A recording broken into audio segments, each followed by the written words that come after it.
नमस्कार, जय हिंद। स्वागत है आपका आज की एक अगली वीडियो में। दोस्तों, आज की वीडियो में हम बात करेंगे सीटेट में ईबीएस के टॉप 50 क्वेश्चन जो कि विगत वर्ष परीक्षा में पूछे गए हैं। और ये जो प्रश्न का लेवल है दोस्तों, यह वन लाइनर क्वेश्चन है। और जो भी क्वेश्चन है यह कुछ तो ऐसे क्वेश्चन है जो कि विगत परीक्षाओं में 3 से 4 बार रिपीट क्वेश्चन हुए हैं।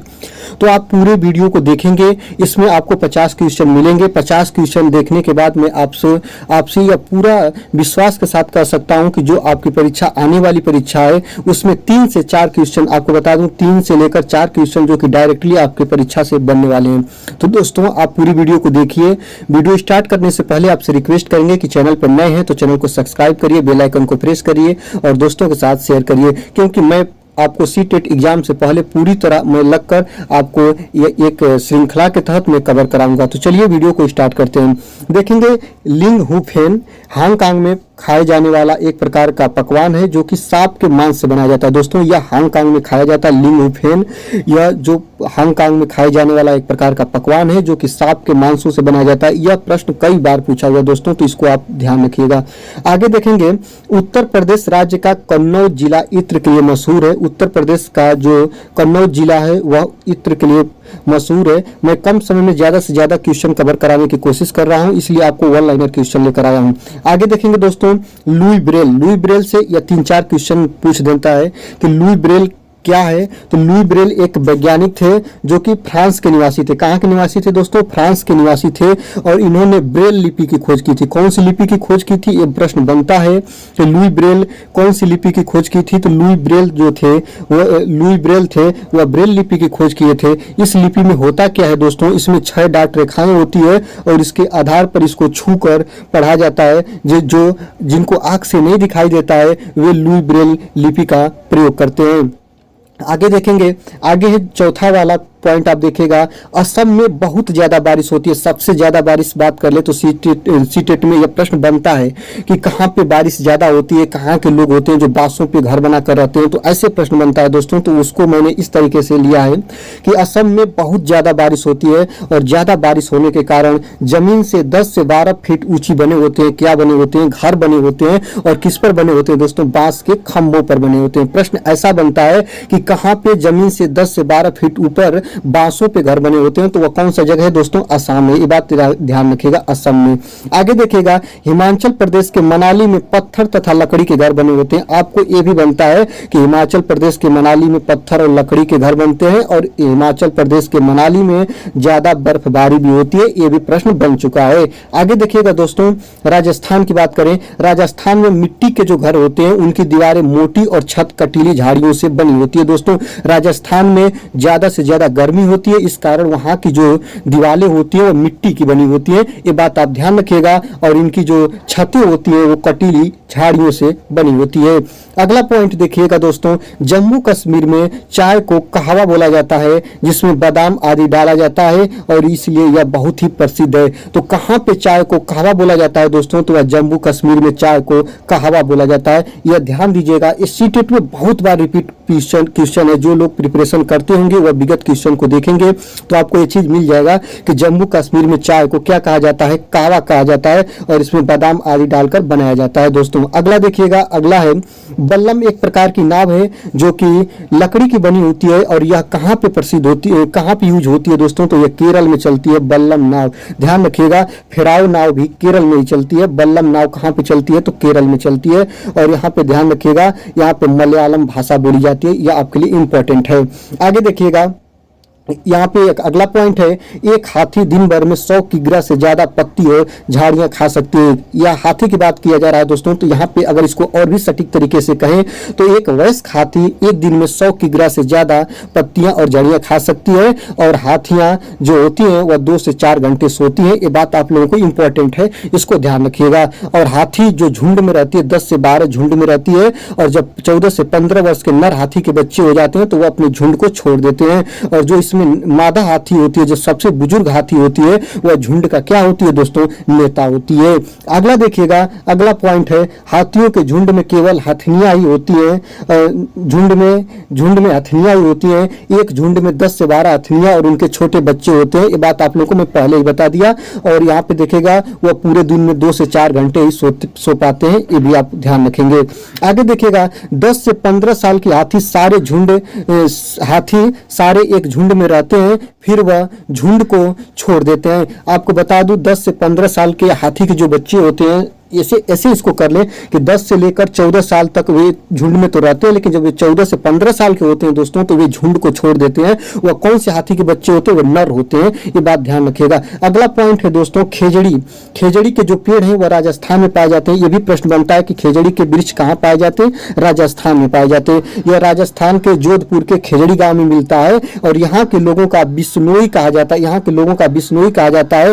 यह शिकार व पेड़ काटना निषेध है। आपको बता दें यहाँ पे शिकार करना व पेड़ काटना क्या है दोस्तों, वह निषेध है। और राजस्थान में खेजड़ी वृक्ष राजस्थान में पाया जाता है और यह इसी के नाम पर उस वहाँ के गांव का नाम पड़ गया है खेजड़ी गांव। अगला देखिएगा पॉइंट है खेजड़ी के पेड़ या रेगिस्तान के इलाकों में पाया जाता है। इसे ज्यादा पानी की आवश्यकता नहीं होती। आपको पता है कि जो रेगिस्तान होता है, रेगिस्तान में पानी की कमी होती है और वहाँ पे पाया जाता है। तो इस आधार पर आप कह सकते हैं कि खेजड़ी के जो पेड़ होते हैं उनको पानी की बहुत कमी होती है, पानी की कम आवश्यकता होती है। और आपको बता दें एक इम्पॉर्टेंट पॉइंट है कि इसकी छाल से लोग दवाई भी बनाते हैं, ये भी बात ध्यान रखिएगा। खेजड़ी के पेड़ की लकड़ी में कभी कीड़ा नहीं पड़ते हैं। जैसे नीम की लकड़ी हो गई, उसी तरह खेजड़ी की लकड़ी है, इसमें कीड़ा नहीं पड़ते हैं, इसलिए इसकी लकड़ी का उपयोग फर्नीचर आदि बनाने में भी किया जाता है। दोस्तों काफी इंपॉर्टेंट पॉइंट है। जितने भी पॉइंट मैं बता रहा हूँ ये पॉइंट सभी आपके एनसीईआरटी के पैटर्न पर आधारित है। एनसीईआरटी जो कहती है उसको मैं कह रहा हूँ, यह इसमें जो भी आप लोग देखेंगे किसी प्रकार की त्रुटि नहीं मिलेगी। आगे देखिएगा खेजड़ी के पेड़ की फलियों की सब्जी बनाई जाती है। यह भी इंपॉर्टेंट पॉइंट है कि खेजड़ी के पेड़ की फलियों की क्या बनाई जाती है दोस्तों, सब्जी बनाई जाती है। कुछ जानकारी चींटियों के बारे में बात कर लें तो चींटियों के बारे में देखिएगा सब चींटियों का काम बटा हुआ होता है। रानी चींटियां अंडे देती है। यहाँ पे ध्यान रखिएगा जो रानी चींटी होती है वह अंडे देती है। सभी चींटियों का जो काम होता है वह बटा होता है। कुछ चींटियां ऐसे होती हैं जो सिपाही चींटी कही जाती है, जो कि बिल का ध्यान रखती है। ये भी बात ध्यान रखिएगा। चींटियां जो होती है वह अपने खाने का, अपने भोजन का भंडारण करती है एनसीईआरटी के अनुसार। अगला देखिएगा दोस्तों सभी सिपाही चींटियां बिल का ध्यान रखती है, जो मैं आपको बता चुका हूँ। आगे देखिएगा अगला पॉइंट है सभी मजदूर चींटी बिल तक भोजन ढूंढ कर लाते हैं। कुछ मजदूर चींटियां होती है जो भोजन लाती है और चींटियां जो होती है वो भोजन का भंडारण भी करती हैं। दोस्तों वीडियो अच्छी लग रही है तो वीडियो को आप लाइक करिए और चैनल पर नए हैं तो चैनल को सब्सक्राइब करिए। चलिए अगला देखते हैं। मधुमक्खियां, दीमक और ततैया भी चींटियों की तरह समूह में रहते हैं। ये भी बात आप ध्यान रखिएगा। मधुमक्खी हो गया, दीमक हो गया और ततैया चींटियों की तरह कहाँ रहते हैं दोस्तों, यह समूह में रहते हैं। मधुमक्खी को आप लोग देखे होंगे, दीमक को भी देखे होंगे, ततैया भी होता है। सभी क्या यहाँ पे रहते हैं, एक समूह में, एक ग्रुप में रहना उचित समझते हैं। आगे देखिएगा अक्टूबर से दिसंबर तक का जो समय होता है उसमें मधुमक्खियों के अंडे देने का होता है। अतः यह समय मधुमक्खी के पालन के लिए सबसे उचित माना जाता है। मधुमक्खी के पालन के लिए आप लोग ध्यान दीजिएगा, मधुमक्खी पालन एक व्यापार पालन के अंतर्गत रखा गया है। और बिहार का जो बोचहा गांव जहाँ पे मधुमक्खी को पालने का काम किया जाता है, एक बक्से में जो चीनी का घोल बनाकर पाला जाता है। मधुमक्खियों को लीची का जो फूल होता है या लीची का जो पेड़ होता है काफी लुभाता है। ये भी पॉइंट आप लोग ध्यान रखिएगा और ये बात को ध्यान रखिएगा। आगे देखेंगे दोस्तों गोवा से लेकर केरल के रेल रास्ते में 92 सुरंग व 2000 पुल है। ये भी पॉइंट बना है तो मैंने इसको रख लिया कि आप लोग इसको पढ़ लीजिए, देख लीजिए। क्यों ऐसा भी हो सकता है कि आपके एग्जाम में ये प्रश्न बन सकते हैं। अगला देखिएगा 24 कह रहा है कि मलयालम में वलियम्मा को माँ की बड़ी बहन को अम्मुम्मा को नानी को कहते हैं। ये बात ध्यान रखिएगा। अम्मुम्मा किसको कहते हैं, नानी को कहते हैं। और माँ की जो बड़ी बहन होती है उसको क्या कहते हैं, वलियम्मा कहते हैं। क्या कहते हैं, वलियम्मा। मलयालम कहाँ बोली जाती है दोस्तों, केरल में बोली जाती है। ये भी बात आप लोग ध्यान रखिएगा। आगे देखेंगे दोस्तों गुजरात के गांधीधाम अहमदाबाद में और वलसाड गुजरात में तथा कोझिकोड केरल में स्थित है। गुजरात के गांधीधाम अहमदाबाद में है, ध्यान दीजिएगा। ये प्रश्न बना है दोस्तों तब मैंने आपके लिए लेकर आया है। थोड़ा ये प्रश्न जो है यह थोड़ा कठिन तो आपको लगेगा, लेकिन यह कई बार बना हुआ प्रश्न है। इस आधार पर मैंने इस प्रश्न को समेट कर यहाँ पे रखा है, जो आपको दिखा रहा हूँ। तो आप इसको ध्यान से देखिए। गुजरात के गांधीधाम जो है अहमदाबाद में स्थित है, वलसाड जो है गुजरात में स्थित है, तथा कोझिकोड केरल में स्थित है। आगे देखिएगा कडम मल्लेश्वरी। कडम मल्लेश्वरी कौन है? तो कडम मल्लेश्वरी का जो एनसीईआरटी में आप लोगों का वर्णन है, कडम मल्लेश्वरी जी एक वेट लिफ्टर है, जो कि एक लिफ्ट या भार उठाने का काम करती है। यह आंध्र प्रदेश की रहने वाली है और यह 130 किलोग्राम वजन उठाती है और भारत के बाहर 29 मेडल ये जीत चुकी है। ये बात आप लोग ध्यान रखिएगा, यह 29 मेडल जीत चुकी हैं। कडम मल्लेश्वरी क्या करती हैं? तो ये वेट लिफ्टर है, यह वजन उठाने का काम करती है। यह आंध्र प्रदेश की रहने वाली है और यह 130 किलोग्राम वजन क्या की है दोस्तों? उठा लिए और परचम अपने भारत का विदेशों में भी लहरा चुकी है। आगे देखिएगा दोस्तों, अगला है उत्तर प्रदेश राज्य में कचनार के फूलों से, केरल राज्य में केलों के फूलों से और महाराष्ट्र में सहजन के फूलों से सब्जी बनाई जाती है। यह इंपॉर्टेंट पॉइंट है। जितने लोग भी सीटेट की प्रिपरेशन करते होंगे उनको तो ये प्रश्न जरूर मिला होगा। अगर नहीं मिला तो भाई आपके जानकारी में थोड़ी तो भाई कमी है। अगर है तो उसको मैं पूरा करने के लिए आपके साथ जुड़ा हूं। उत्तर प्रदेश राज्य में कचनार के फूलों की सब्जी बनाई जाती है, केरल राज्य में केले से और महाराष्ट्र राज्य में सहजन के फूलों से सब्जी बनाई जाती है। अगला पॉइंट देखिएगा दोस्तों, गुलदावरी व जिनिया के फूलों से रंग बनते हैं, जिसमें लोग कपड़े रंगने का काम करते हैं। आपको बता दें फूलों से इत्र भी बनता है, जो कि आपका उत्तर प्रदेश का जो कन्नौज जिला है काफी प्रसिद्ध भी है। और यहाँ पे देखिएगा दो फूलों का नाम दिया है, गुलदावरी और जिनिया। गुलदावरी और जिनिया के फूलों से क्या बनता है दोस्तों? रंग बनाने का काम किया जाता है और इस रंग से क्या किया जाता है दोस्तों? कपड़े की रंगाई पुताई का काम किया जाता है दोस्तों। इसको आप लोग याद रखिएगा दोस्तों। आगे देखिएगा, बिहार राज्य में मधुबनी नाम का एक जिला है। वहां पर लोग त्योहारों के दिन घर की दीवारों पर चित्र बनाते हैं और ऐसे सभी चित्र पीसे हुए चावल के रंग घोलकर बनाए जाते हैं दोस्तों। आपको बता दूं ये भी इंपॉर्टेंट क्वेश्चन है, ये भी कई बार बना हुआ है कि बिहार के वेरी इंपॉर्टेंट क्वेश्चन है कि बिहार राज्य का एक मधुबनी नाम का एक जिला है और वहां पे लोग त्योहार पर जो दीवार होती है, दीवारों पर एक चित्र बनाते हैं और यह चित्र किसका बना होता है दोस्तों? पीसे हुए चावल के रंग का घोल बनाकर बनाया जाता है, जो कि ये भी काफी इंपॉर्टेंट है कि बिहार के मधुबनी में कैसा चित्र बनाया जाता है? तो दीवारों पर बनाया जाता है। किसका बनाया जाता है? तो चावल के पीसे हुए दाने का बनाया जाता है। ये बात आप इंपॉर्टेंट रखिएगा। और बिहार का बोचहा गांव जो कि मधुमक्खी पालन के लिए इंपॉर्टेंट है, उसको भी याद रखिएगा। आगे देखेंगे टोपिकोआ। देखिए एक शब्द है टोपिकोआ, यह एक पेड़ की तरह ही होता है और केरल में जमीन के नीचे उगाया जाता है। यह इंपॉर्टेंट पॉइंट है, इसको भी आप लोग याद रखिएगा।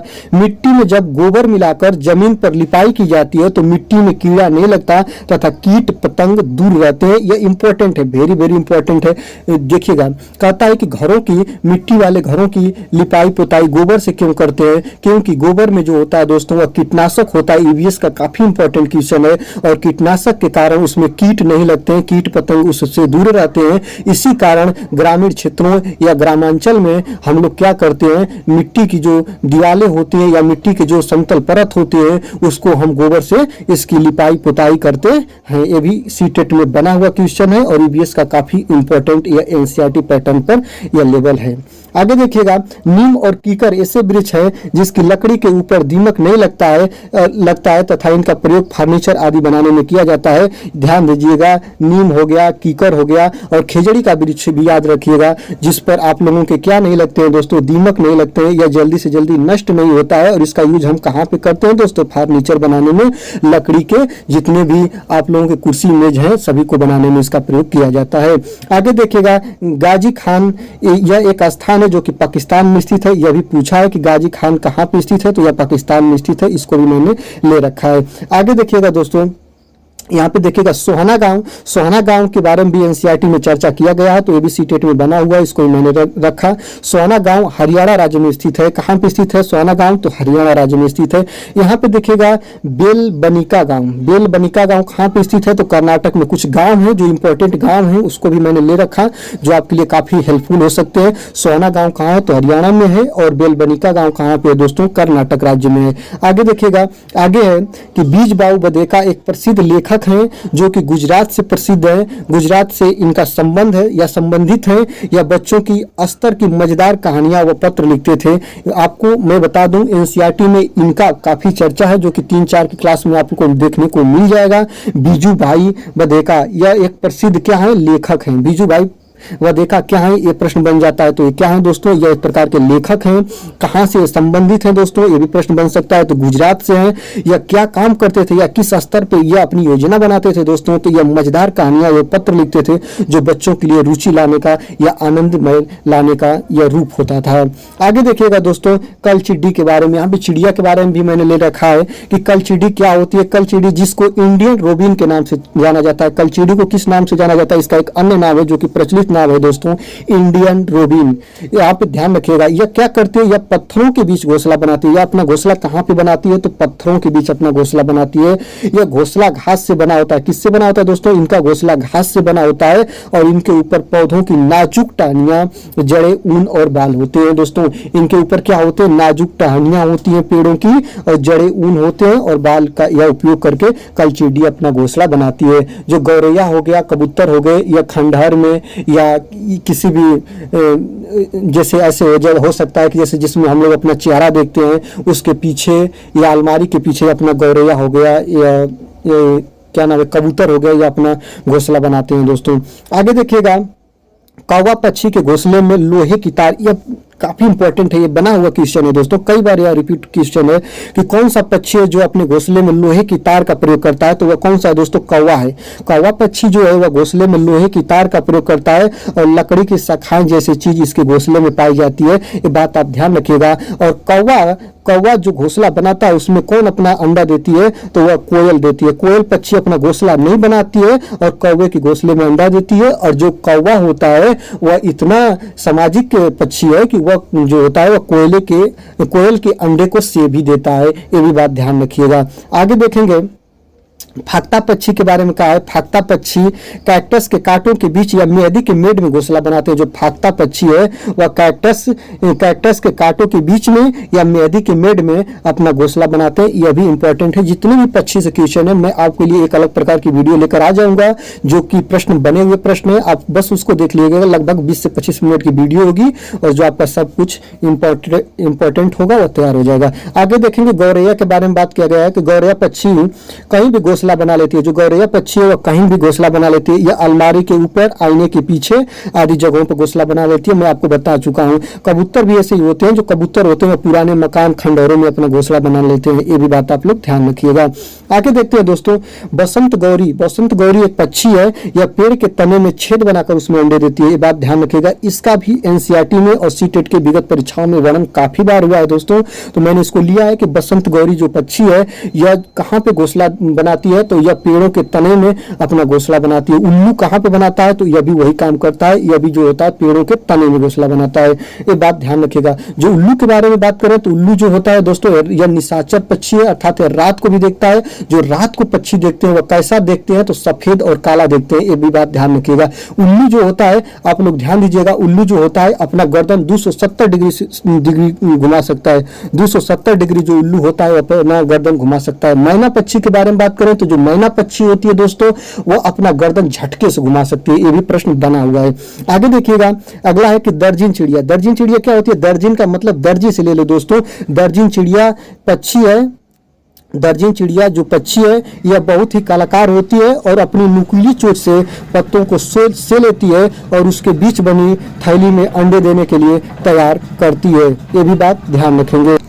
ये आप लोग देखेंगे और इसको आप लोग कवर करेंगे। आगे देखेंगे दोस्तों, यहाँ पर देखिएगा जो शक्कर खोरा पक्षी किसी छोटे पेड़ या झाड़ियों की डाली पर अपना लटकता घोंसला बनाता है और जो घोंसला बाल, रुई, पेड़ की छाल, कपड़ों के टुकड़ों आदि से बनाता है। शक्कर खोरा जो होता है, ये बात आप लोगों को इतना इंपॉर्टेंट है कि जो शक्कर खोरा पक्षी है वह पेड़ की टहनियों पर लटकता हुआ घोंसला बनाता है और इसके घोंसले में जो बाल, रुई और छाल, कपड़े आदि पाए जाते हैं। ये भी बात ध्यान रखिएगा।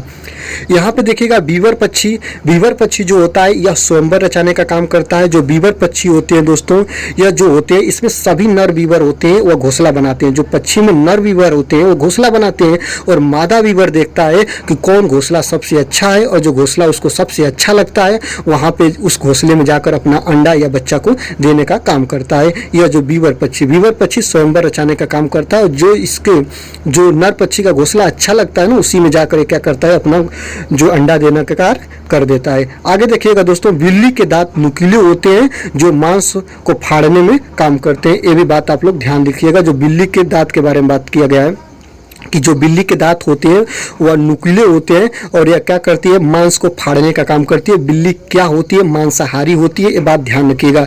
जो जैसे चील हो गया, बाज हो गया, इनके दांत कैसे होते हैं, तो हुक जैसे होते हैं। ये भी एनसीईआरटी के बने हुए क्वेश्चन है। आगे देखिएगा दोस्तों, सांप के दांत होते तो नुकीले हैं, पर वह अपने शिकार को कभी चबाता नहीं है, क्या कर जाता है दोस्तों, निगल जाता है। जो सांप होता है, सांप में 4 प्रकार के, ध्यान दीजिएगा, भारत में 4 प्रकार के जहरीले सांप पाए जाते हैं। और सांप में जो आप लोग देखिएगा, ये इसकी जो जहर की दवा होती है वह सांप से ही बनाई जाती है, जिस जहर का नाम होता है सीरम नाम की दवा जो होती है वह सांप के जहर से ही बनाई जाती है। ये भी बात आप लोगों को ध्यान देना होगा और इसको ध्यान देना होगा। आगे देखिएगा दोस्तों, यहाँ पे जो आप लोग के लिए इंपॉर्टेंट है, गिलहरी के दांत हमेशा बढ़ते रहते हैं। गिलहरी के जो दांत रहते हैं हमेशा बढ़ते रहते हैं, इसलिए वह अपने दांतों को बढ़ने से बचाने के लिए वह क्या करती है, वह कुतरती रहती है, कुछ भी चीज को वह काटती रहती है और दांत उसके घिसते रहते हैं। अगर ऐसा नहीं होगा तो उनका जबड़ा जो होगा क्या हो जाएगा दोस्तों, वो फट जाएगा। क्या हो जाएगा, फट जाएगा। गिलहरी जो होती है उनके दांत हमेशा बढ़ते रहते हैं और इस कारण वह हर समय किसी न किसी चीजों को कुतरने का काम करती है। ये भी बात ध्यान रखिएगा। अगला है कि नलमंडा आंध्र प्रदेश राज्य में, नालमंडा एक जगह का नाम है जो कि कहाँ पे है दोस्तों, आंध्र प्रदेश में। यह प्रश्न 3 बार पूछा हुआ है, इसलिए मैंने इसको समेट लिया है। आगे देखिएगा, यहाँ पे ऑस्ट्रेलिया के बारे में यहाँ पे प्रश्न बना है कि ऑस्ट्रेलिया में एक पेड़ पाया जाता है, जिस पेड़ का नाम क्या है दोस्तों, यहाँ पे देखिएगा रेगिस्तानी ओक। यहाँ पे देखिएगा इस पेड़ का नाम क्या है, रेगिस्तानी ओक, जो कि ऑस्ट्रेलिया के रेगिस्तान में पाया जाता है। इस कारण इसका नाम क्या है दोस्तों, रेगिस्तानी ओक है। और यह बहुत लंबा होता है और इसके तने के अंदर पानी रहता है, और जब वहाँ पे पानी की कमी या पानी का संकट आ जाता है दोस्तों, तो वहाँ के जो निवासी होते हैं इसके तने में पतली पाइप डालकर और पानी निकालने का काम करते हैं या पानी से पीने का काम करते हैं। दोस्तों यह आपका रहा टॉप 50 क्वेश्चन। आज की वीडियो कैसी लगी, वीडियो अच्छी लगी तो दोस्तों लाइक तो बनता है, क्योंकि मेहनत इस वीडियो पे की गई है। और इससे ही अगर आपसे रिक्वेस्ट करेंगे, चैनल पर नए हैं तो चैनल को सब्सक्राइब कर लीजिए, बेल आइकन को प्रेस करिए और दोस्तों के साथ शेयर करिए। तब तक के लिए धन्यवाद। देखते रहिए अभिषेक एकेडमी। फिर मिलते हैं अगली ऐसे ही मजेदार वीडियो में।